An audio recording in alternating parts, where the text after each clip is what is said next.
आम्ही लहान असताना भोपळ्याची भाजी कधीच खात नव्हतो. बापरे, कसली बोर असते ती. मग आई काय करायची, आयडिया करायची. मग ती अशा पद्धतीनं आम्हाला भोपळा खाऊ घालायची. आज आपण तीच रेसिपी करून पाहणार आहोत. सगळ्यात आधी भोपळ्याच्या वरचं साल काढून घ्यायचं. मग त्याला असं बारीक किसणीनं छान किसून घ्यायचं. मग ते किसल्यानंतर त्याच्यामध्ये सगळे मसाले घालून घ्यायचे, जसे की लाल तिखट, धने जिरे पावडर आणि सगळे पीठ घालून घ्यायचं त्याच्यामध्ये. ज्वारीचं पीठ, गव्हाचं पीठ आणि बेसनाचं पीठ. तुम्हाला हवं असेल तर तुम्ही त्याच्यात तांदळाचं, बाजरीचं किंवा मिलेट्स असं तुम्ही कोणतंही पीठ त्याच्यामध्ये मिक्स करू शकतात.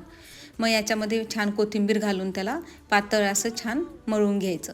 मग एका स्वच्छ कपडा घ्यायचा, त्याच्यावर पाणी टाकून हे असं थालीपीठ त्याच्यावर छान थापून घ्यायचं. तुम्ही डायरेक्ट तव्यावर पण हे असं थापू शकतात. मग याला तव्यावर ठेवून दोन्ही साईडनी छान क्रिस्पी आपल्याला भाजून घ्यायचं आहे. अशा पद्धतीनं आपण लहान मुलांना भोपळा खाऊ घालू शकतो. तुम्ही या पद्धतीने ही रेसिपी करून बघा, खूप छान लागते. अशाच रेसिपीसाठी मला फॉलो करा.